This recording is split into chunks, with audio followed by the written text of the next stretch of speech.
Ladies and gentlemen, boys and girls, Minecrafters of all ages, welcome back to Forever Bedrock. Now, what we have here is a complete mess.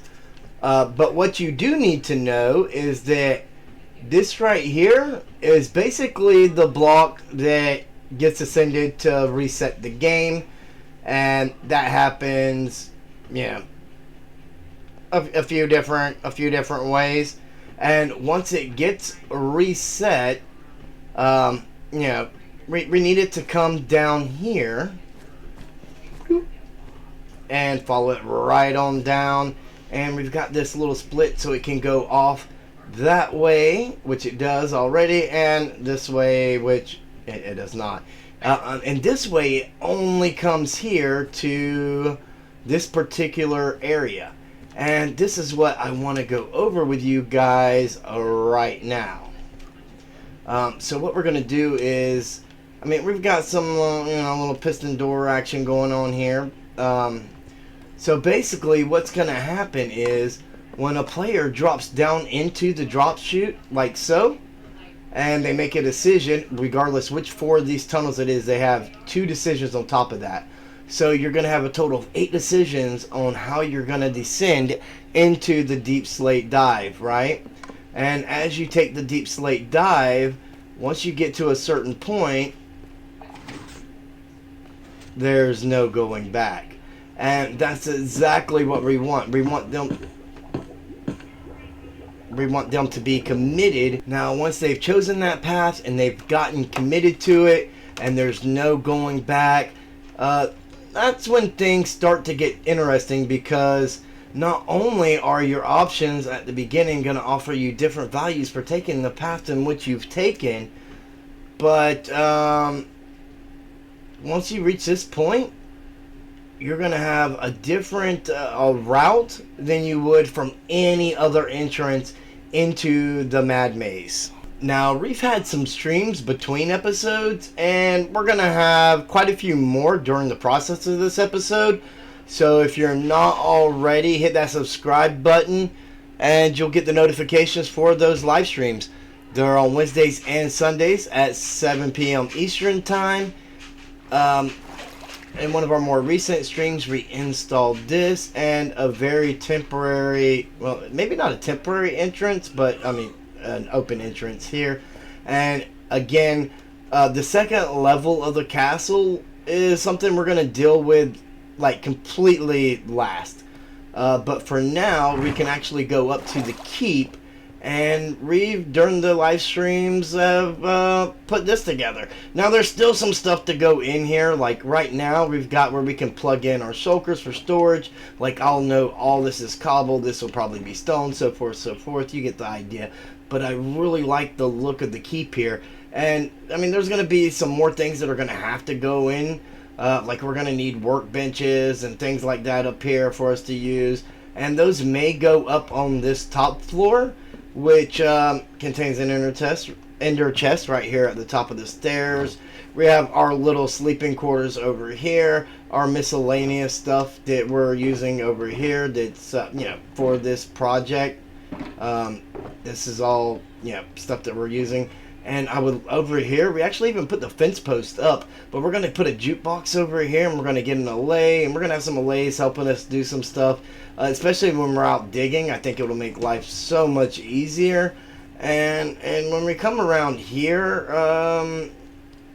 I think this is like going to be a perfect spot for workbenches, because we'll have this whole back wall here where we can have like our smithing table and our brewing stand and all that kind of fun stuff that we're going to need to have to work with.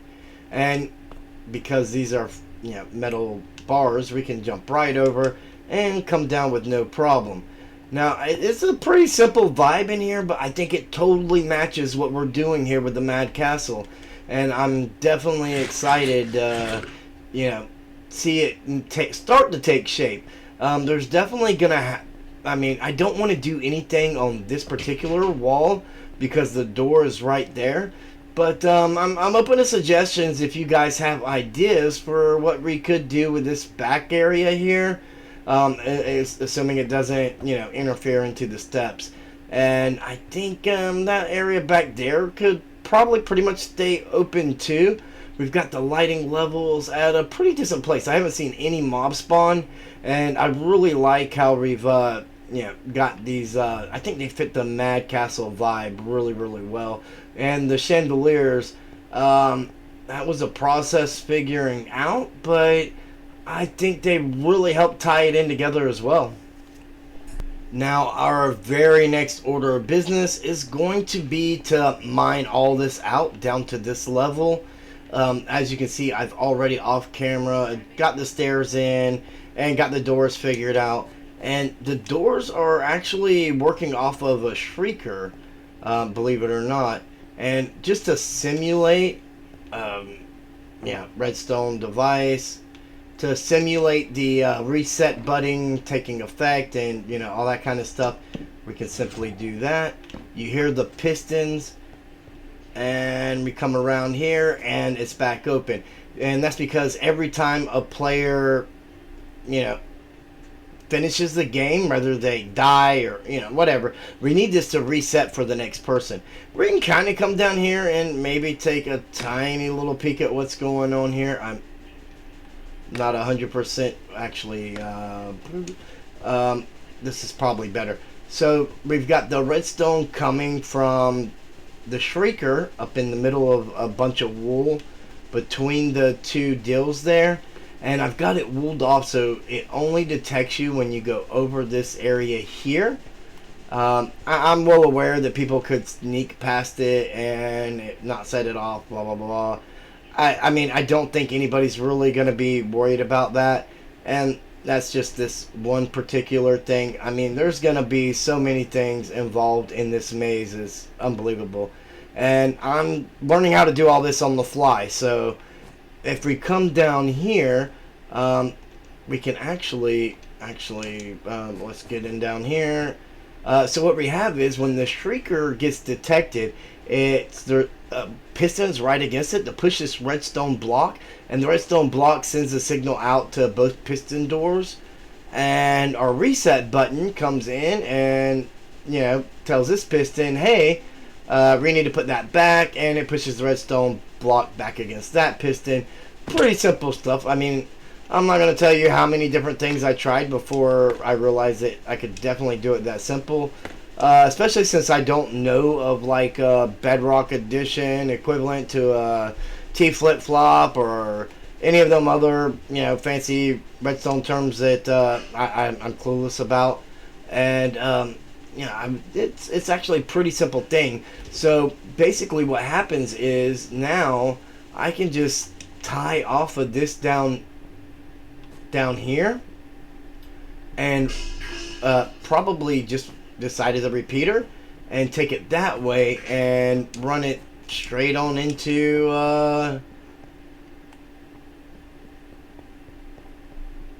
I'm guessing, like, yeah, it's around here.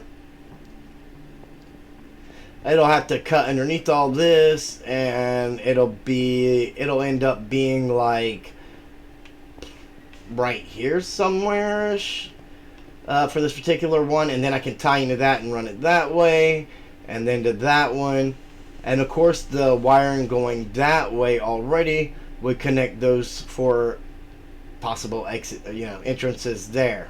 So rather than bore you guys with any more technical details that I really don't know enough about to explain anyways, basically this is what's going to happen. Over the next few live streams, we are going to dig all this out, and we're going to get all that wiring hooked up. I've got to go get more black wool, I know that. I may even off camera have to do some more mining for some redstone. I don't know, we'll see. There's a lot of stuff that goes into this, and then after that, we actually will start the descent into the Deepslate dive, and I am excited to get it to that point, because that'll be the first level, or the entrance, or I should say the first level, or the first part of the Mad Maze. And I think once we get it done, we can start letting people play and give us feedback on their experiences, and, you know, see if there's anything we need to tweak going forward with the other levels. and maybe, you know, that's inspiration to come back, is once the other level, you know, you can practice on the level that's there, and then once we get the other levels in place, then, you know, you might want to try getting into a little bit, you know, working your way down into the tougher levels and seeing how it goes.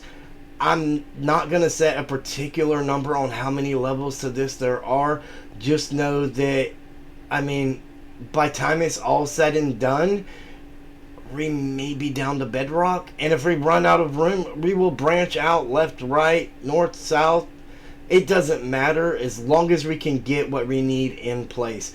And I tell you, I have so many ideas that I want to incorporate into this, and it's going to be a lot of fun just constructing it. And I hope it's as much fun for the other guys playing. So let's have some live streams and let some magic happen. Alright, I've done some testing, and I got all these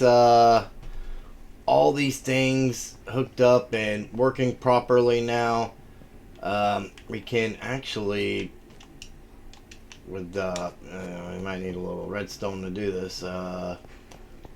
We can actually reset all this stuff with a little test run, and we got all this dug out. We got part of a ledge in here. I think I'm gonna extend this out though, because I mean, as it is right now, I really can't even get around the the staircase. And well, you know, let's get out of that hole there. So that'll reset the doors. It's a little buggy at times,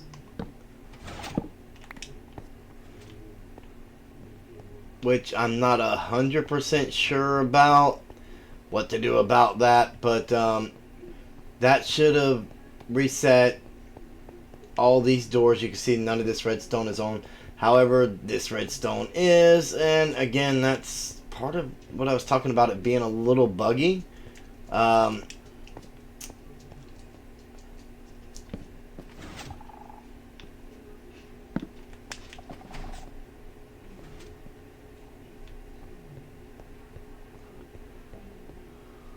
Let's see if I can maybe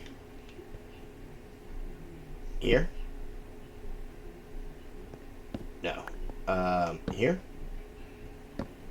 Yep.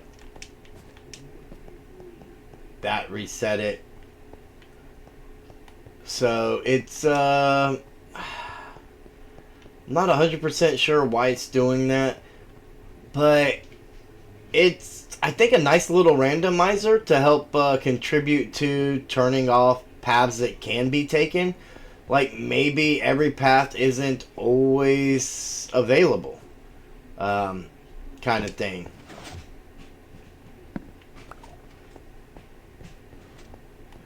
See, these are all closed. Those over there, that's closed. This is closed. No, this is open. And this one is open. It's so weird. It is so weird. And like I said, I'm not 100% sure why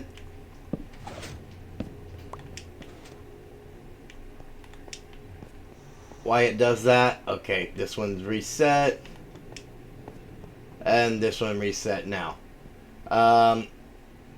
Yeah, just, it's kind of weird. Adds a little bit of randomization to it though, which I think is okay.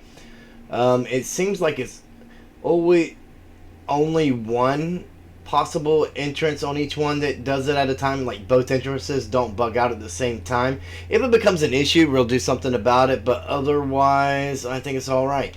And we also dug this down to layers.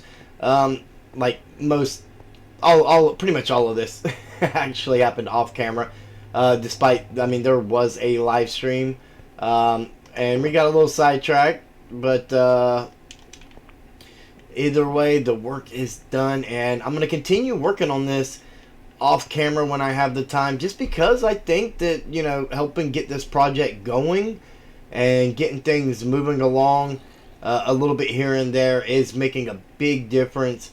and we're a little bit ahead of schedule already anyway. So yeah, I'm excited to check this out moving forward. Like I said, I'm going to go ahead and bump this path all the way out to here so that it actually ties in to where I can get onto the redstone. And from here, you got access to all the redstone all the way around, you know. So we may end up having like a staircase go down to each of these modules or something. I don't know. We'll see. Just to make it a little bit easier. But right now, I think the important thing is the next step's going to be the Deepslate dive. And I'm so looking forward to that. If you guys enjoyed today's episode, be sure to give it a big thumbs up. Share it with your friends.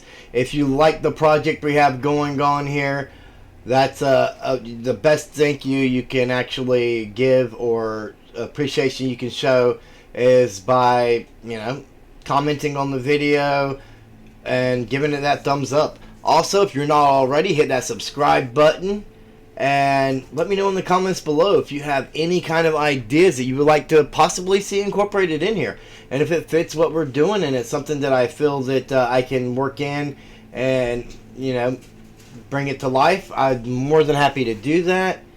Don't forget to check out all the other Forever Bedrock members. Links are in the description. You can come join us on our Discord or check us out on foreverbedrock.com. And remember to always keep mining and crafting. And I will see each and every one of you in the next video.